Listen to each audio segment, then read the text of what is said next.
Me Oh, too, but I'm not sure. hold on. Let's try muting yourselves like one at a time. I'm muting right now. Okay. Oh, yeah, it's gone. So maybe mute ourselves when we're not talking. Okay, that works for me. Because sometimes I think Yeah. that's what creates it. It's just like three different environments.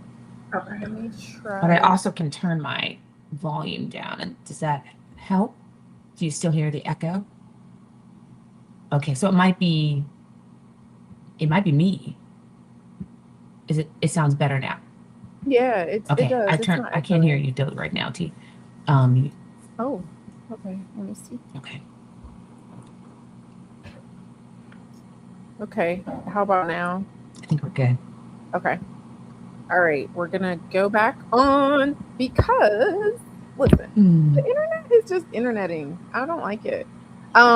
But welcome, guys. Happy New Year!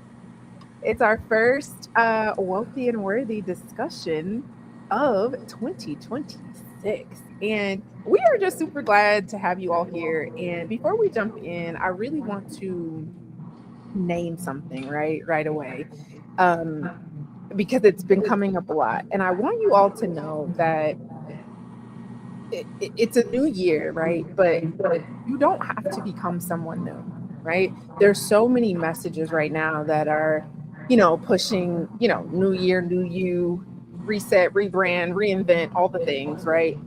But what I know to be true is that we did not make it through 2025 by accident.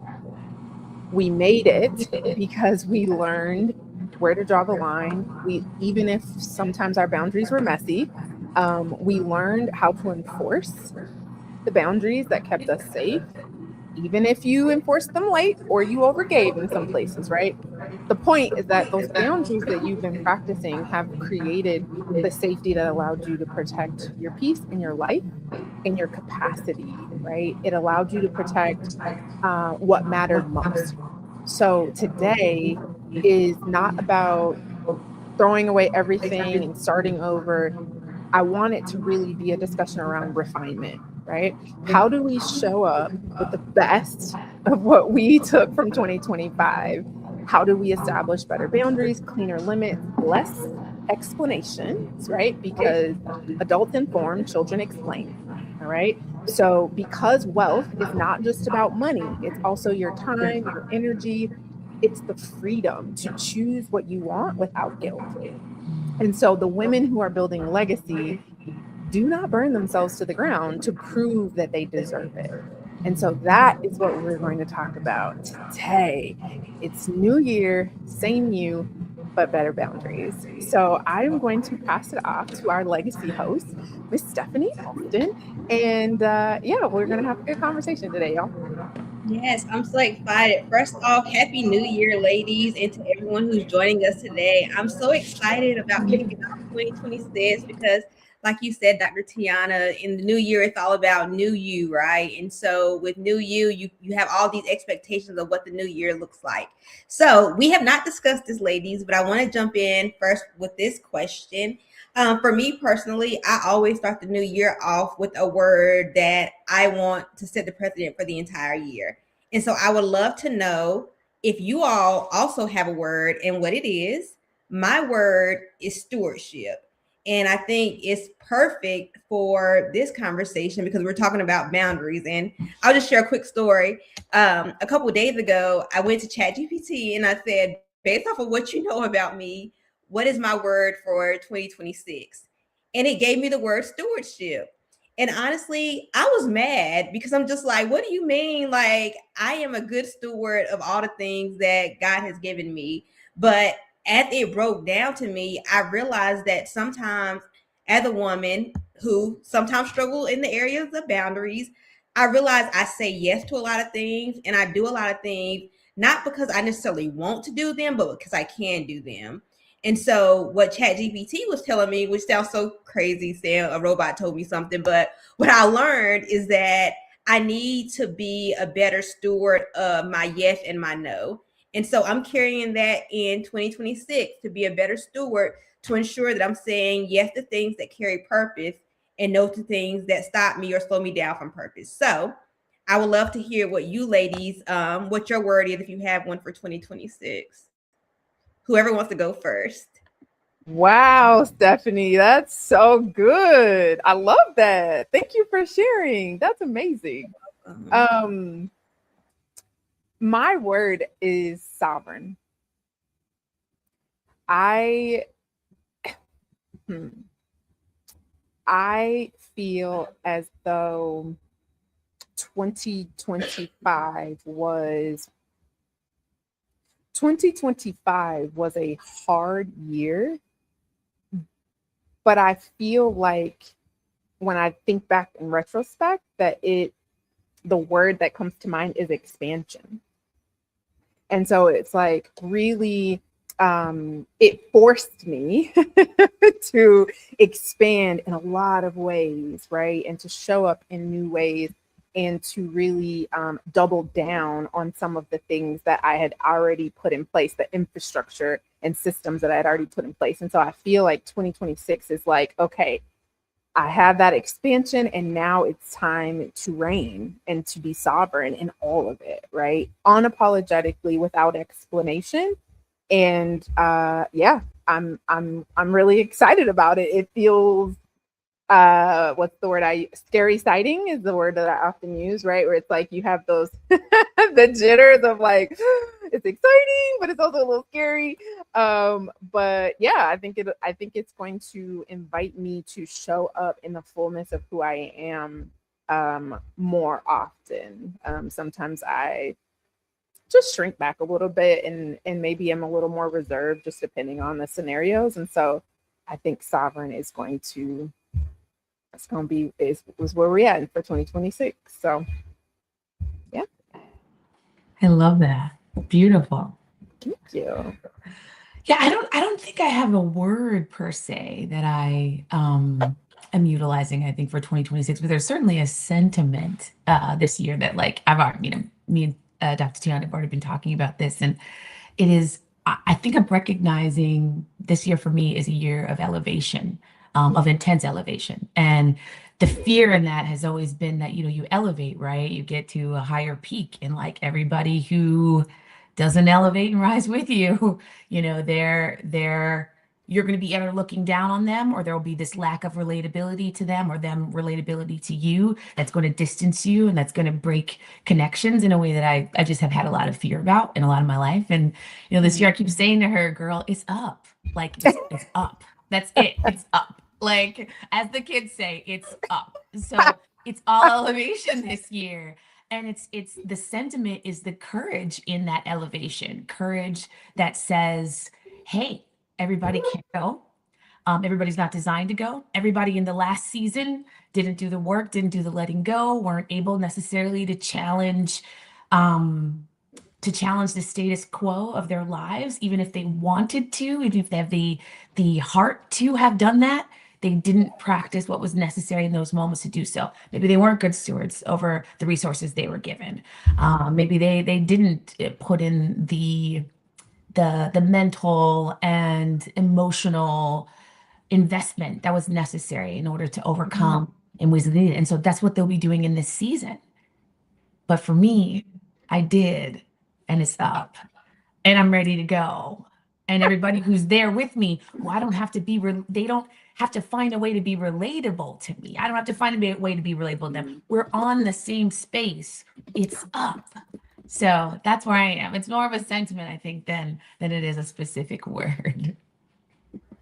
That's awesome. I love it. Come on, it's up, y'all. All right. We got, let's see, Ari.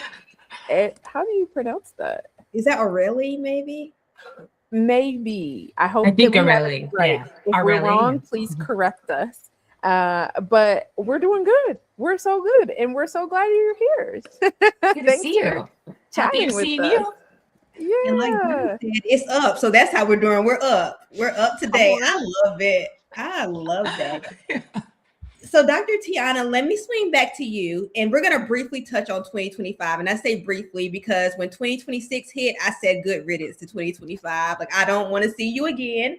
However, I would love to know, because you did talk about last year being an expansion year for you, but also being pretty challenging for you. So what internal shift did you make in 2025 that actually helped you make it through to the other side, which we now call 2026? Oh, geez. Ooh, Jesus. Oh, man, I should have probably prepared for that type of question. Okay. So, the shift that helped me make it. I'll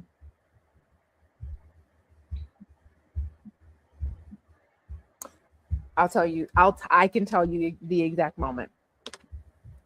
And when I talk about this, right, I it is, I don't know, it's sometimes it's kind of difficult to talk about like spiritual things because it's sometimes hard to put language to it, because oftentimes for me it's a very emotional and spiritual type of thing, right? But I'll tell you what happened and what made me shift. I was talking to my mom, and I was waiting for the results of the biopsy for my back, for the pain that I was having in my back. And I literally said, I just don't believe that it's cancer, because if I did, I would have to believe that God was cruel. And I said it out loud. And the minute that I said it out loud, I felt this like prick in my spirit, like my body kind of jolted, like, girl, what? Like, and I kind of was like, I might need to look into that thought, right? That statement. And sure enough, within weeks, we get the biopsy back that confirmed that it was cancer in my back. And I literally had to ask myself, what do you believe? Like, it is cancer, right? So does that mean then that you do believe that God is cruel? And the answer was no, I don't believe that, right? But I was afraid. There was so much anxiety around waiting, right? And so I feel like sometimes when we're in hard moments, we can talk to ourselves in outdated language, right? Where it's like, it's not where we are in that moment. It's not really truly what we believe, but because we don't always take the time to assess our thoughts and our beliefs and to really look at them and hold them out separate from ourselves and say, okay, does this match with what I say I believe? Does this match with how I'm behaving? And so from there, once I realized, like, oh, like, that is a complete farce. Like, the fact that I thought that, right? No shame, because it is what it is. And that's just where I was in that moment, right? But just the realization that, like, I'm not always, when I am afraid, it's a lot harder to really lean into the things that I say I believe, right? And so it was a mindset shift that had to happen for me to say, oh no, I actually believe wholeheartedly, not in my head, but in my heart, that God is good and that I am loved. And so with that, what action do I need to take, right? Because I'm wholly convinced that we behave differently when we know that we're loved. And so that was the shift that allowed me to survive the rest of 2025 and also to recognize the love that I had around me. And you all, in random strangers that have approached me and sent me messages and sent me gifts and random cash apps, like, I have just received confirmation after confirmation that he is for me, and there's nothing that can happen that he and I can't get through together. And so a hard shift, but it was a necessary shift that I think would not have been cultivated in any other scenario, right? It's like you squeeze the lemon to see what's inside of it, and you get what you get, right? And so I used my lemon and made some lemonade, and so now we sipping in the sun in 2026. I love that. And thank you so much for sharing. And I want to actually share that you're not alone in even how you feel, because I know there are probably women who are watching and maybe even men too, who have also been through hard things, and maybe they're going through a hard thing right now. And I think even for myself, right, at the end of last year, my father was hospitalized with blood clots on his lungs.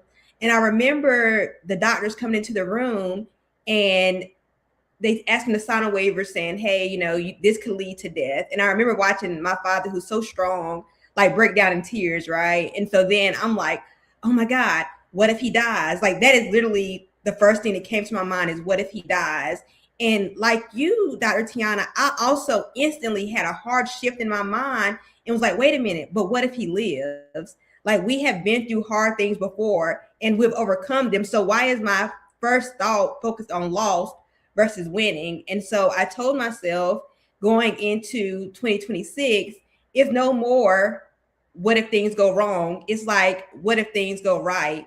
And like you said, Jeannie, it's up this year, right? And so if I say that it's up from here, that means that I have to make sure that I'm going up in my mind. And that means, like you said, Dr. Tiana, making that shift and saying like, no, God has kept me, so I know I am going to be okay. So my question for you, Jeannie, is how do we set boundaries for ourselves when we do use that outdated language, like Dr. Tiana mentioned, and we find that battle within our own minds of how do I think good and not lean on what I may know to be true from the past, if that makes sense. No, it makes a lot of sense. I think, anytime we're setting boundaries with ourselves or with other people, we need to have a formulary for those boundaries. They include one, just understanding what it is that we're wanting for ourselves, what it is that the need is. So if I'm saying I'm going to speak to myself better, I'm going to be in a mind state where I remember the faith in myself. I remember that the experience of my life has been that I've had everything that I've ever needed to get through every day that came before this one, because that is real and that is truth, right? Objectively speaking, you have had everything you have ever needed to get to today and to get through whatever it was you were facing yesterday. So we need to have that as a mindset and remember those things and be able to hold on to them. So first, understand the need and be able to then verbalize the need to ourselves. So in this moment, if I'm saying to myself, what I want is to be a positive person, or what I want is to be someone who, inside of fear or inside of pushback and objection of what it is that would make me feel happy and settled or whatever else, I want to be someone who shows up secure and faithful. I am someone who is secure and faithful. So verbalizing that and then reinforcing it when it comes. So I need to be of the mindset that I'm in a moment and maybe I show up one way, right? The way you just described showing up, which was, what if I lose my dad? What if that's what's happening to me? There needs to be room for that. That's a human experience. That is a very deep pain. And to punish or judge ourselves, and that being that initial reaction, is problematic in that it doesn't accept the shadow self and it doesn't support balance. Balance is, I don't need to be wholly positive in order to get to the space of being a positive person. That's balance, right? So I can have that initial sentiment. The shift in the boundary is in, okay, that's my initial, well, here's who I want to be. Here's where it is. He'll live because it's up, because God is supportive and good and loving. And I understand that this part of my dad's life, this part of his world right now, is a hardship, but it doesn't mean that I get to design that means it's the end. It doesn't mean that I'm going to entertain the narrative that means that it's the end. I'm going to stick to the moment, and that's okay. That's balance. So we hold ourselves in that regard by being very clear and pointed about the need, verbalizing the need to ourselves, and then reinforcing in the moment who we said we were going to be with balance. I love that, with balance, because I think sometimes we have a tendency to beat ourselves up when we don't have that balance, especially in our own thought process. And so for you, Dr. Tiana, when you think about some of the women that you engage with, I'm really curious to know, for you, what feels more important for you specifically this year, to refine versus to reinvent? Oh, that's a good question. And while you think about it, it made me think about what you said earlier in our conversation. It's like sometimes it's not about just creating something brand new, right? It's about being able to refine what's already there. And so, even as you speak for yourself, like, what advice could you even give to other women about, hey, you don't have to figure out something new. You don't have to go through this big reinvention because it's 2026. Just make this better. I would just kind of love your take on that. Yeah, I think that that's an important piece of any transition, right? Whether it's a new year or something else. But I think as we think about transitions, we want to take the best of what we've learned up until that point with us. And I think we can sometimes be so ambitious that we want to tackle all the things when we miss, in many cases, celebrating what has worked, what we have tried that did lead to success for us. It's like we move the end goal post for ourselves so much that we don't even recognize when we get there. And so for me, I would say, if you're coming into 2026 and you're like, trying to do all the things, and you're, starting a new gym routine, and you're working out with a new trainer, and you got a new friend group, and you got a new man, like you got all the new, right? But I think what is so important is for us to get very clear about what is already working well and where can we optimize, right? This is when I talk about impact, with a lot of my clients, right? You get impact because you actually look at the data, right? You take a minute, you look at the data, you see what it's telling you, and then you assess and adjust from there. So if that is you, yes, understand you don't have to start over. You don't have to reinvent every single thing, right? Even if you just take one thing, one habit that you want to modify or improve, just I think I was reading the book something habits, atomic habits, and they talk a lot about that, right? Of like 1% better each day, and making sure that you're focused on what that goal is, because consistency compounds. And so you need to make sure that whatever it is you're aiming towards changing or shifting about yourself or your life, that you are intentional and you're looking at the data so that you know that you're putting in the right inputs to get the outcome that you're hoping for.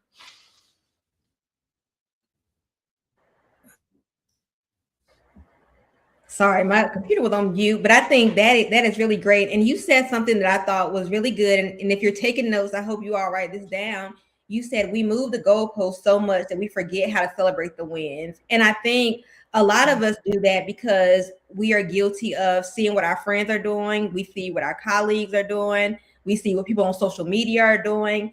And with that, Jeannie, how do we set boundaries with others to ensure that we don't get pressured into moving that goalpost, and forget to celebrate those wins because we're so focused on what we see everyone else doing?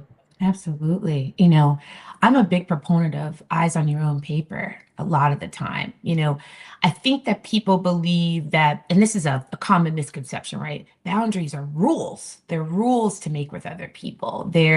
I need to have people show up in this way for me, or this is the way that you need to do this in order for us to have a good, strong relationship. That's not what boundaries are. Boundaries are about actually protecting what you value. They're about protecting your own needs. And the ways that we do that are in one, like I said from the beginning, you have to understand what the need is.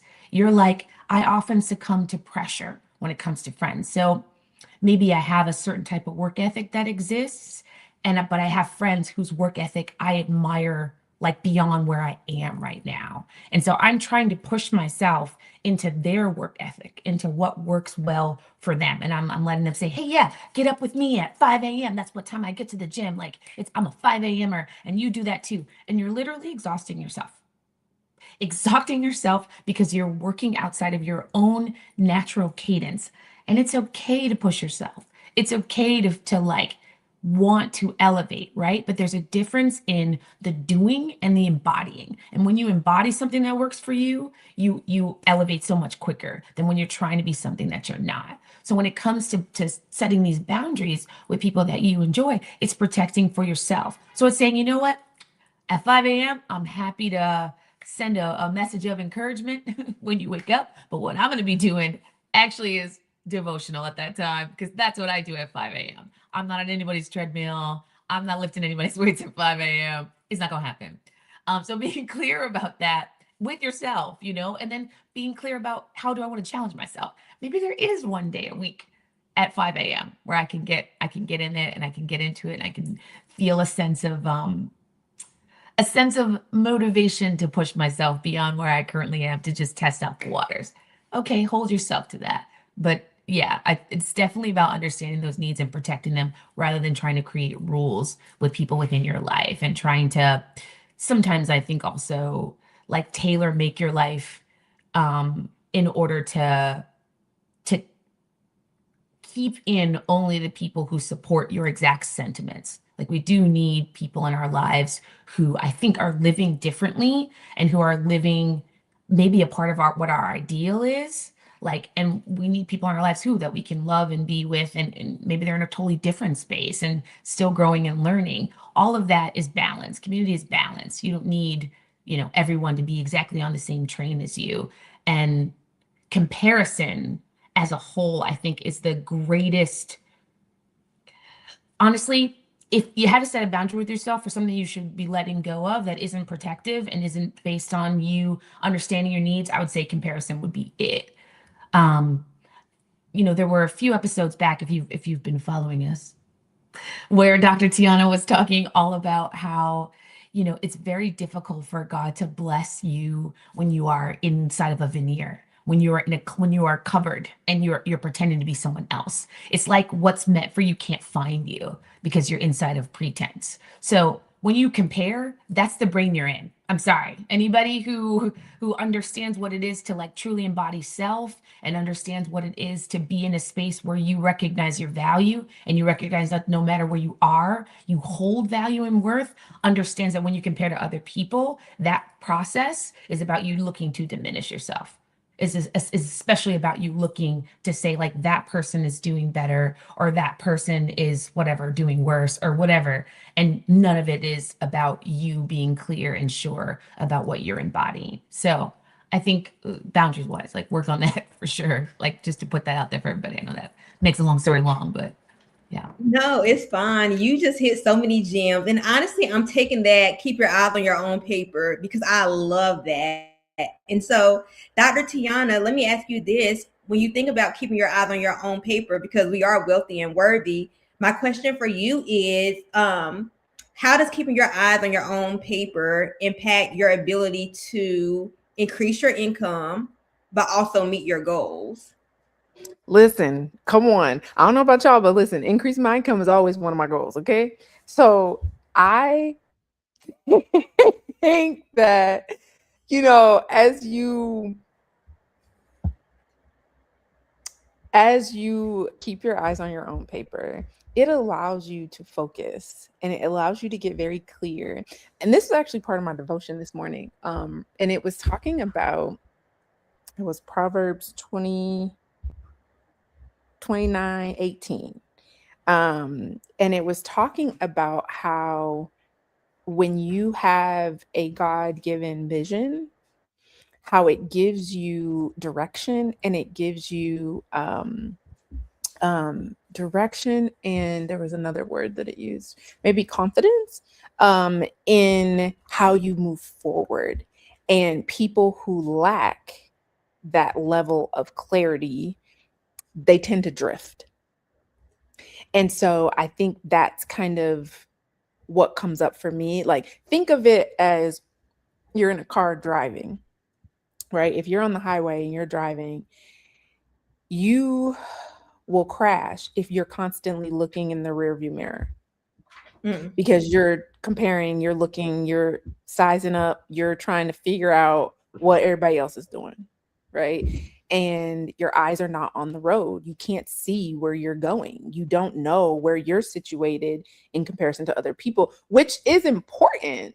It is sometimes important to know, where am I situated? Am I disrupting what's happening in the world of people around me? Am I, like, that is important to understand that and have that situational awareness. But I also think keeping your eye on your own paper, it just gives you that extra layer of protection, that you don't have to feel any kind of way, because you know that you have a vision, you know that you're working towards it, you have the discipline, you develop the discipline, right? Because when you're working at something that you really want, you will miraculously be disciplined, right? You you will find all the ways to get it done, and as high achieving Black women, we will get it done. And so I think it's like, you could get way more done, and you could actually bring in way more money if you kept focused on what you were supposed to be working towards. So yeah, I mean, when you do the work, when you do that work, the money shows up naturally. It's just a byproduct of that work.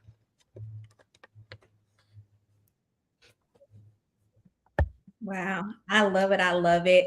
So, ladies, we have come up on our time for today, but before we end, I do want to leave our audience with a little bit of advice. And because Dr. Tiana answered this last question, I want to toss this over to you, Jeannie.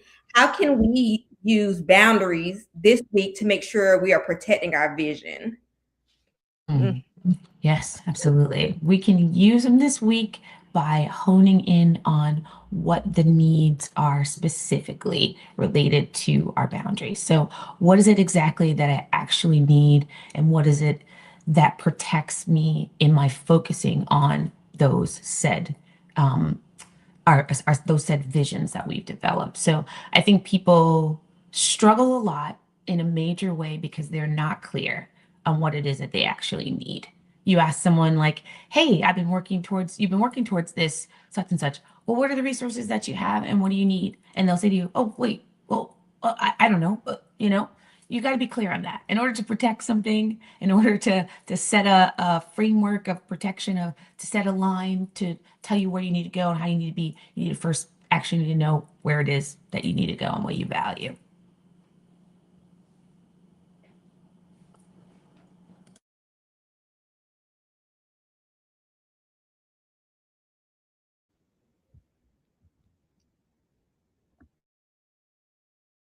Sorry, I was muted, but I think Stephanie froze. That was really good. That was really great. Okay, she's back, I think. Let's see. Okay, let's see.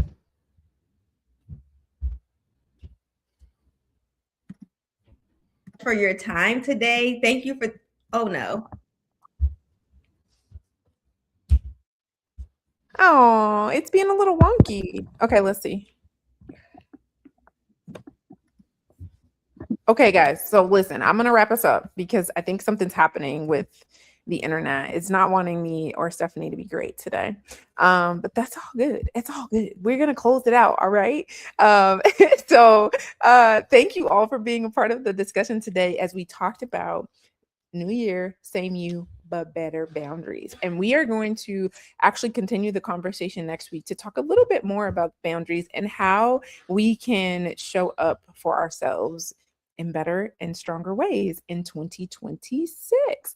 So if you would like a little bit more support as you sit with this conversation on your own, I have created a short reflection that you can receive privately by email that would allow you a space to really just ponder and think about some of the discussion and some of the questions that rose here today.